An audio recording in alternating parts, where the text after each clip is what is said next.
সেটা নিয়ে তো আমি বলতাম পারি না, কিন্তু আজকে তো স্কুল খোলার কথা ছিল, একটা টিচার ওই স্কুলে নাই, অ্যাসিস্ট্যান্ট টিচার হোক বা হেডমাস্টার হোক, স্কুলে অ্যাটেন্ড হওয়ার দরকার ছিল।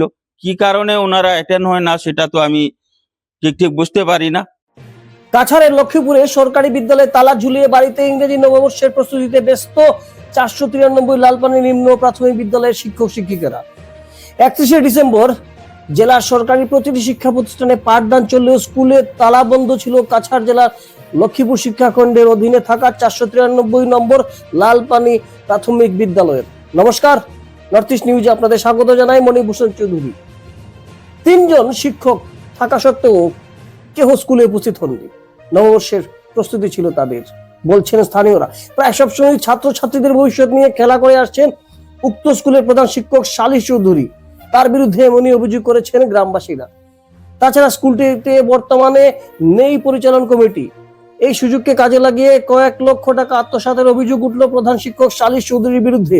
গ্রামবাসীরা 493 নম্বর লালপানি নিম্ন প্রাথমিক বিদ্যালয়ের প্রধান শিক্ষকের বিরুদ্ধে অভিযোগ তুললেন। তারা সাংবাদিকদের সামনে বলেন, 2 বছর আগে স্কুলের এমডিএম তহবিলে মোট 2,74,000 টাকা ছিল, কিন্তু কোনো কাজ ছাড়াই এই টাকা আত্মসাৎ করেছেন প্রধান শিক্ষক। তাছাড়া শৌচাগার নির্মাণের জন্য 3 লক্ষ টাকা এবং রান্নাঘর নির্মাণের জন্য 4,40,000 টাকা মঞ্জুর হয়েছে। দুটি কাজ অর্ধসমাপ্ত রেখে দীর্ঘদিন থেকে ফেলে রাখা হয়েছে কাজ। গ্রামবাসীরা প্রধান শিক্ষককে এই ব্যাপারে প্রশ্ন করলে তিনি সদুত্তর দিতে পারছেন না। এই কাজের পিছনে কি রহস্য লুকিয়ে রয়েছে তা তারা জানতে চান। তারা এ নিয়ে অসমের মুখ্যমন্ত্রী হিমন্ত বিশ্ব শর্মা, শিক্ষামন্ত্রী রনোজ পেগু এবং মন্ত্রী কৌশিক রায়ের দৃষ্টি আকর্ষণ করছেন। সেই সঙ্গে স্কুলের প্রধান শিক্ষক সালিশ চৌধুরীকে বরখাস্ত করার দাবি করেছেন। নর্থ ইস্ট নিউজের বরাকবিল ইনচার্জ সুরজিৎ চক্রবর্তীর প্রতিবেদনে স্থানীয়রা কি বলছেন আসুন তা শুনি। কিন্তু নর্থ ইস্ট নিউজ এক পক্ষে সংবাদে বিশ্বাস করে না। আমাদের পক্ষ থেকে স্কুলের প্রধান শিক্ষকের সাথে যোগাযোগ করার প্রচেষ্টা করা হয়েছে, কিন্তু তালা বন্ধ থাকায় তার যোগাযোগ করা সম্ভব হয়ে ওঠেনি। এ বিষয়ে প্রধান শিক্ষক বা তার কোনো প্রতিনিধির কিছু বলার থাকলে অবশ্যই আমাদের সাথে যোগাযোগ করতে পারবেন। ধন্যবাদ। আমাদের এখানে যে 493 লালপানি মক্তবী স্কুল, এই স্কুলে অনেক কিছু দুর্নীতি আছে। আমরা সবাই মিলে বারবার বলেছি হেডমাস্টারকে, এই স্কুলে দুর্নীতিটা ছাড়ুন, আপনারা সুন্দর মতো স্কুল চালান। শিক্ষা দীক্ষার দিকে একদম অগ্রসর নেই। যেমন এখান থেকে এমই স্কুলে গেল, নামটা লিখতে পারে না, কি শিখলো কি শিখায় সেটা আমরা কিছু বুঝতাম পারি না। বারবার আমরা ওনাকে কমপ্লেন করেছি, তবুও আমাদের কথা ওনা মাথায় যায় না। যে আমাদের এই রান্নাঘরটা উনি টাকা উঠাই সব তান পকেটে ঢুকাই দিছে। এখন পর্যন্ত এই টাকার আমরা হিসাব নিতে গেলে উনি কোনো হিসাব দেন নাই, উনি কিচ্ছু বলেন নাই। আমি বারবার বলেছি, তুমি আসে পাবলিকের সামনে তুমি কও কি হয়েছে এখানে, এই টাকাগুলা কই গেছে, কি করছো তুমি। বারবার উনাকে বলার পরেও সে এখানে আসেন নেই। আমি বলেছিলাম তুমি কম্প্রোমাইজ করে, দেশের সঙ্গে কম্প্রোমাইজ করে এটা শেষ করে দেই, আমি জিপি প্রেসিডেন্ট হিসাবে তুমি এখানে আসো। আমি স্বদেশ সরকারকেও বলেছি যে উনাকে আনোই না আপনি, উনি ফোন করেছে বলে উনাকে আনোই, এখানে বসে আমরা শেষ করবো। আর যেটা সরকারি টাকা আছে এটা তো কোনো মতেই আমরা ছাড়বো না, এটা উনি নিজে দিতে লাগবে, সে কথা আমি বলেছিলাম। কিন্তু কোনো সাড়া না দিয়ে আজকে পর্যন্ত তিনি আমাদেরকে অমান্য করে চলছে। উনাকে কি করা যায় সরকারের তরফ থেকে, উনার যেগুলা উনি ভুল করেছেন আমি মনে করি উনাকে সাসপেন্ড করা হোক। আজকে 493 নম্বর নিম্ন প্রাথমিক বিদ্যালয়ে 31 ডিসেম্বর আজকে স্কুল বন্ধ, একজনও টিচার নাই, প্রায় ওই রকম হয়। তারপরে এই মাধ্যভোজন দেওয়া হয় না, প্রায় সময় অলাকানো হয়। গত পিরিয়ডে আমাদের একজন ম্যাডাম আসলা, তাই প্রায় 2,74,000 টাকা অ্যাকাউন্টের মধ্যে রাখিয়ে গেছে। এই টাকাটাও নাই, হেডমাস্টার সালিশ মহাশয়ে উঠাইয়া লইয়া গেছেন গা। এমডিএম ফান্ডের টাকাটা উঠাই লইছেন। তারপরে এখন আমরা রান্নাঘরের টাকা আইছে 4,40,000 টাকা, এটাও কাজ সম্পূর্ণ হয়েছে না, এখনো কাজটা অসম্পূর্ণ রয়েছে। এই বিষয়গুলা আমরা বিও ম্যাডামের কাছে বারবার জানাইলেও কোনো ব্যবস্থা নেন না। আমরা পেপারের মাধ্যমে আগেও একবার দিছি। যে আজকের দিনে আমি আমার জেলা আয়ুক্ত মহাশয়ের কাছে অনুরোধ করব এই বিষয়গুলা তদন্ত করিয়া বিহিত ব্যবস্থা নেওয়ার জন্য।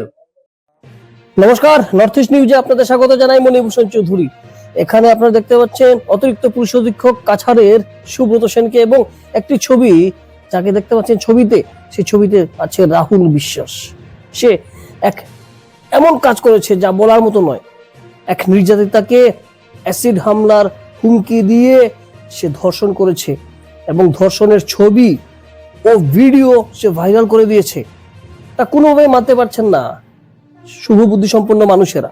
এখানে সুব্রত সেনকে বলতে শুনছেন পক্সো আইনে তাকে গ্রেফতার করা হয়েছে, রাহুলকে সেই কথা বলা হচ্ছে। এই রাহুল বিশ্বাস হচ্ছে ছোট দ্বীপপাতিল, কাছাড়ের ছোট দ্বীপপাতিল অঞ্চলের বাসিন্দা রাহুল বিশ্বাস।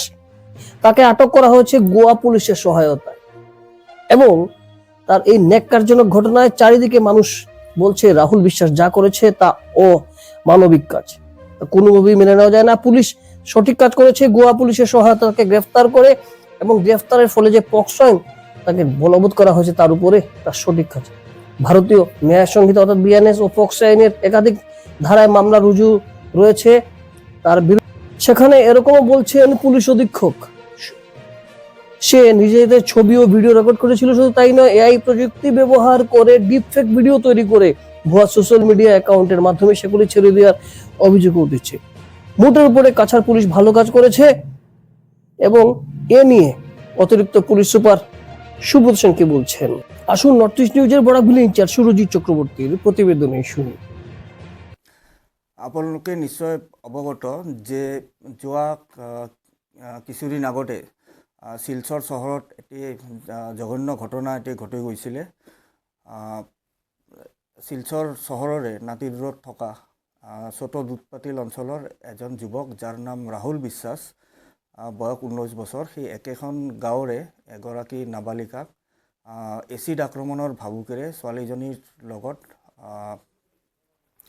শাৰীৰিক অত্যাচাৰ চলায় আৰু ইয়াতে ক্ষান্ত নাথাকি ল'ৰাজনে ছোৱালীজনীৰ ভিডিঅ' কৰে আৰু কিছু ফটো উঠাই ৰাখে আৰু ছোৱালীজনীক ব্লেকমেইল কৰিবলৈ ধৰে। ছোৱালীজনীয়ে মানসিকভাৱে ভাঙি পৰিছিলে আৰু ছোৱালীজনীয়ে স্কুলত যোৱা বন্ধ কৰি দিছিলে।